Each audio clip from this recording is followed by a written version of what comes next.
I was in labor, minutes away from meeting my son, when my ex-husband's mother, a woman I hadn't seen in 3 years, stormed into my delivery room like a hurricane. She screamed that my baby was her son's, accusing me of a secret affair. The chaos she unleashed was a nightmare, but it was nothing compared to the storm she awakened in my quiet, kind-hearted fiancé, Liam.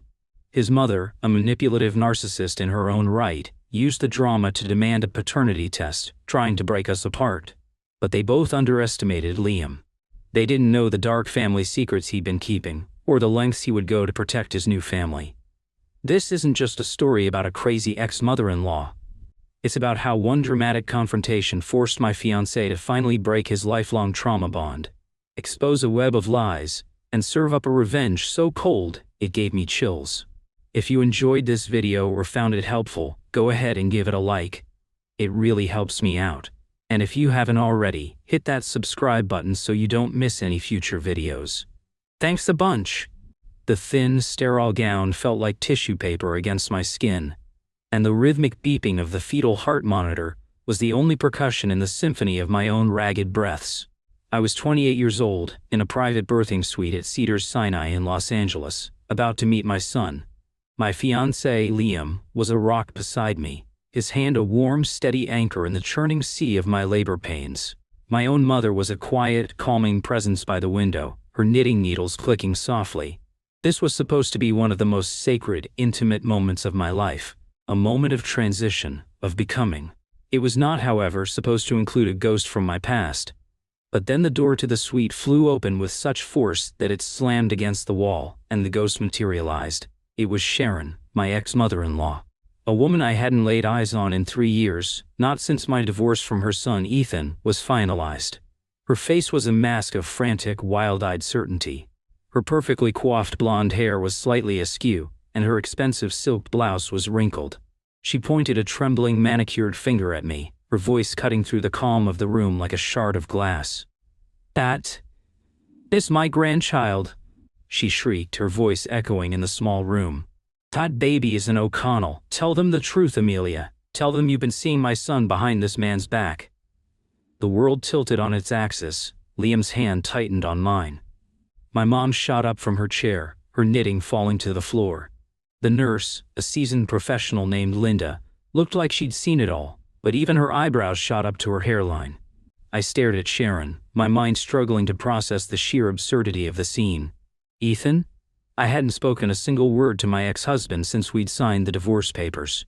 We lived in different parts of the sprawling Ala Metroplex, ran in completely different circles, and had muted each other on every conceivable social media platform.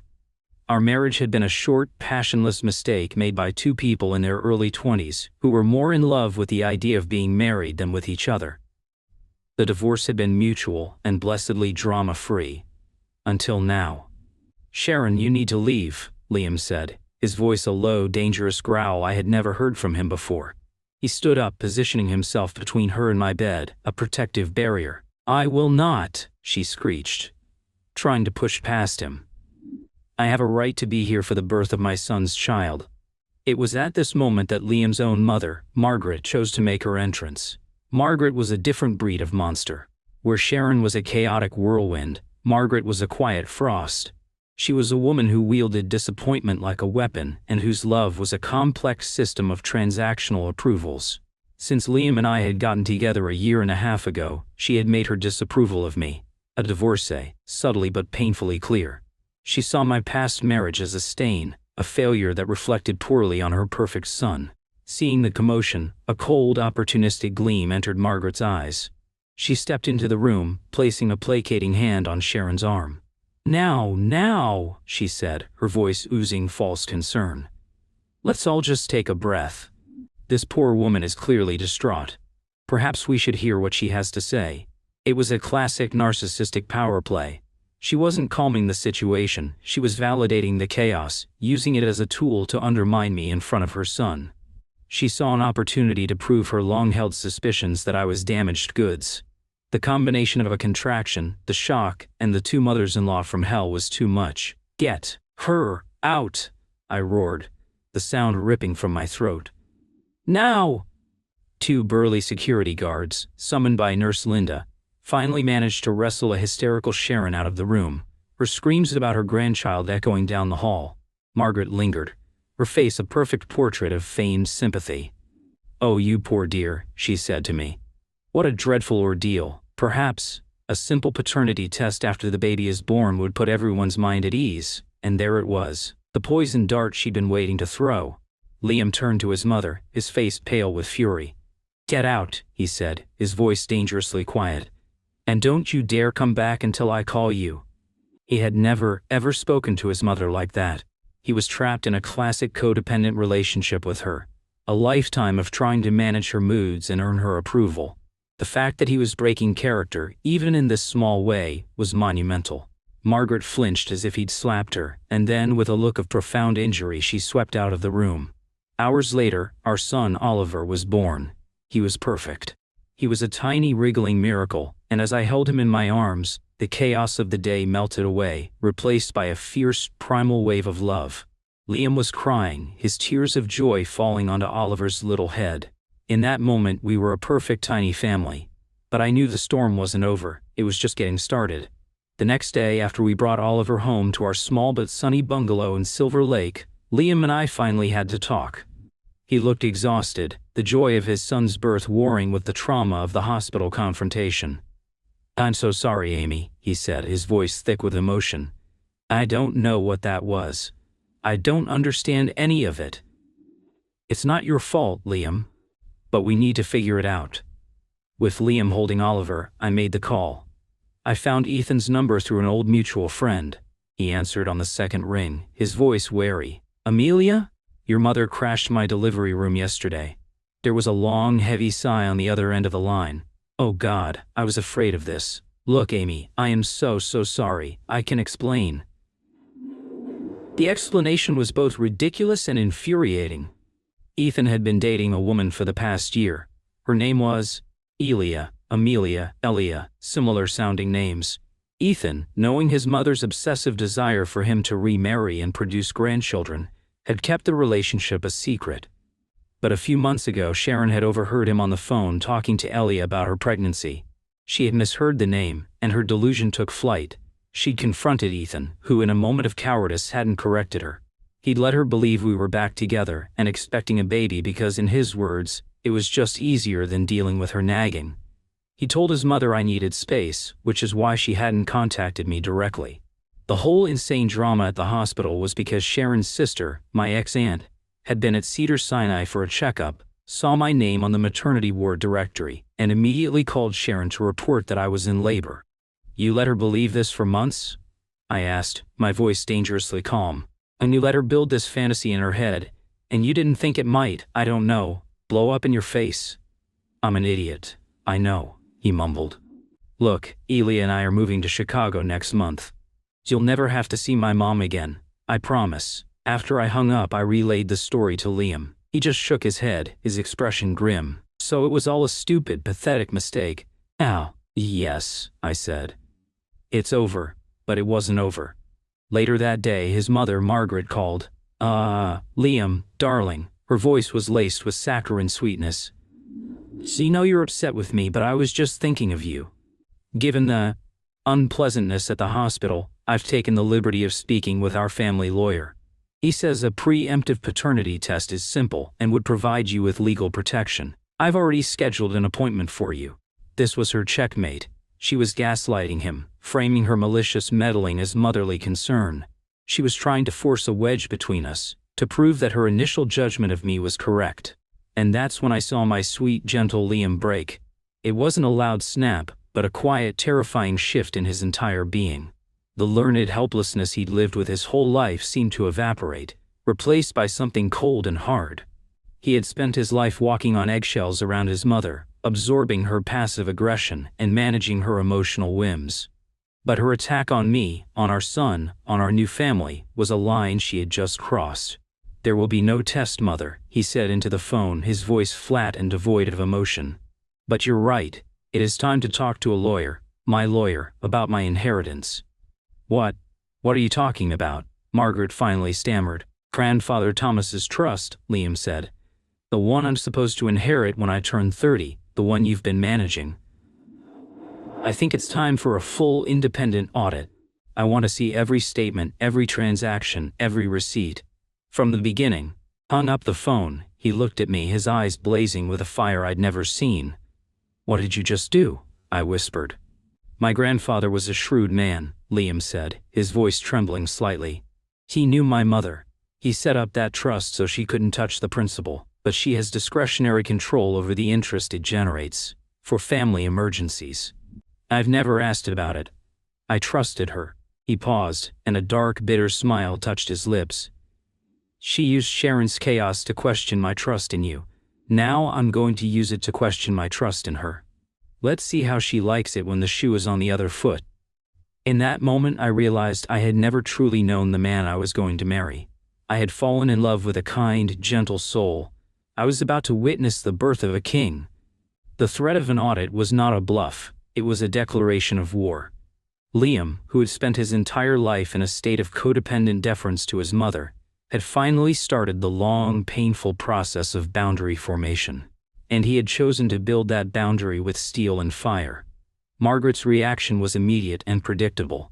A tidal wave of narcissistic rage, disguised as profound maternal wounding. She bombarded him with texts. How could you accuse your own mother of such a thing, after everything I've done for you? This is her influence. That woman has turned you against me. I knew she was a homewrecker. You're breaking my heart, Liam. I don't think I can survive this betrayal. It was a masterclass in emotional blackmail, designed to trigger his lifelong guilt and pull him back into line. The old Liam would have crumbled, would have apologized profusely just to make her stop. But the new Liam, the one forged in the fires of the delivery room, was immune. He didn't reply. He simply forwarded every message to his new lawyer, a bulldog of a man named David Chen, who specialized in trust and estate litigation. Our bungalow, which should have been a peaceful newborn bubble, became a war room. While I focused on Oliver, the endless cycles of feeding, changing, and snatched moments of sleep, Liam was on a mission. He was quiet, focused, and utterly relentless. He was unraveling the tapestry of his own life, and he was discovering that the threads were woven with lies.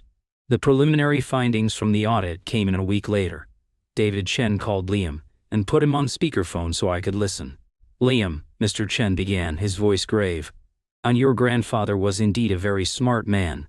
The trust is ironclad. Your mother cannot touch the principal. However, as we suspected, she has been liberally interpreting the family emergencies clause for years. He went on to detail a decade of abuses.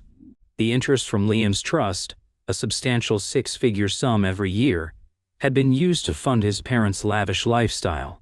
There were emergency withdrawals for a luxury trip to Tuscany, for a down payment on a new Mercedes, for a critical kitchen renovation that involved imported Italian marble. Most damningly, there was a consistent monthly consulting fee being paid to a shell corporation. A shell corporation owned by his father. Liam's father, Robert, had lost his job in the 2008 financial crisis and had never truly recovered. Instead of adapting, he and Margaret had decided to maintain the illusion of their upper-class life by secretly siphoning money from their own son's inheritance. Liam was silent for a long time after the call ended. He just stood by the window, looking out at the city lights, his back to me. They stole from me, he said, his voice hollow. My entire adult life has been a lie. They weren't supporting me, I was supporting them. The codependent bond didn't just break, it shattered into a million pieces. The man he thought was his quiet, supportive father was a co-conspirator. The woman he thought was his loving, if overbearing, mother was a thief. He wasn't just losing his parents, he was realizing he never really had them in the first place. The next day, Liam called a meeting. He told his parents to meet him at their sprawling, sterile house in Bel Air. He asked me and Oliver to come with him. I want them to see what a real family looks like, he said, his voice hard. And I want them to see what they tried to destroy. And walked into the house, a place I had always felt unwelcome. Margaret and Robert were sitting in their formal living room, their faces pale and drawn. They looked older, smaller. The bravado was gone, replaced by a raw, desperate fear. Liam didn't sit down. He stood in the middle of the room, holding Oliver, who was sleeping peacefully in his carrier. We're not here to negotiate, Liam said, his voice resonating with cold authority. I'm charmed of the terms of my silence. He laid it all out. The shell corporation, the luxury vacations, the years of systematic theft. He had bank statements, incorporation documents, everything. It was an open and shut case for both civil and criminal charges. Margaret began to sob, real tears this time. Liam, we were going to pay it back. We fell on hard times. We didn't want you to worry. We did it for you, to give you a stable home. You did it for yourselves, Liam countered, his voice like ice. And you did it to maintain a lifestyle you couldn't afford, to keep up appearances with your friends at the country club. You did it because your pride is more important than your integrity. And you, Dad, he said, turning to his father, who was staring at the floor. You just went along with it, a silent partner in her crime. This was the revenge part, but it wasn't about shouting or anger.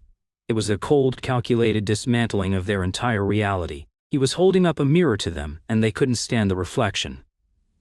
So here are the terms, Liam continued. First, you will immediately cede all control of the trust to an independent trustee appointed by my lawyer. You will never see another dime from it. Second, you will sell this house. It was paid for with my money, and I want it back.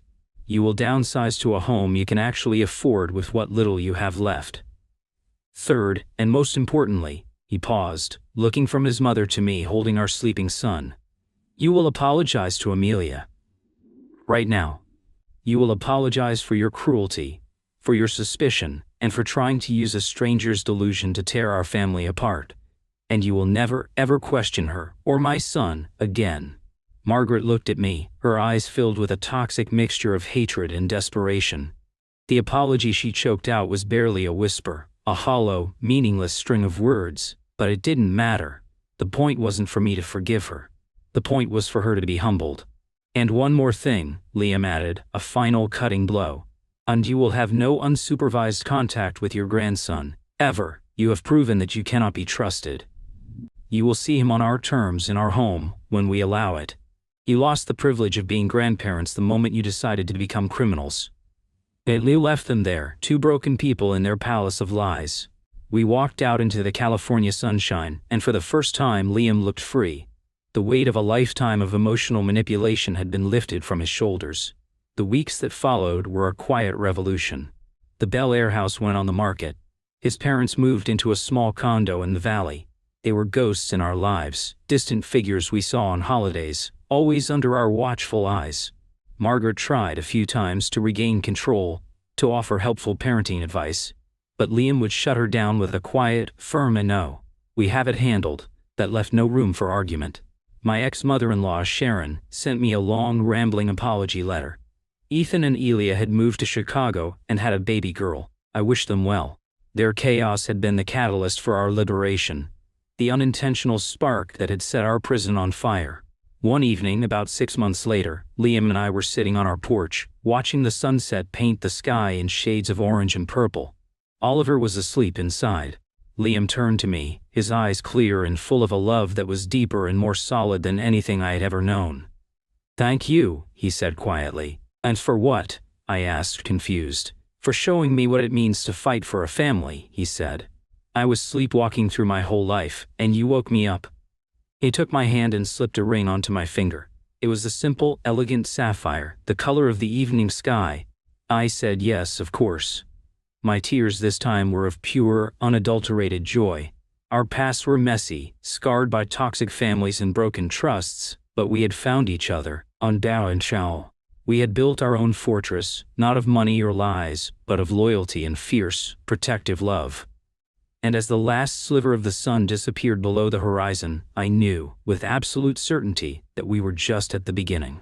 If you enjoyed this video or found it helpful, go ahead and give it a like. It really helps me out. And if you haven't already, hit that subscribe button so you don't miss any future videos. Thanks a bunch.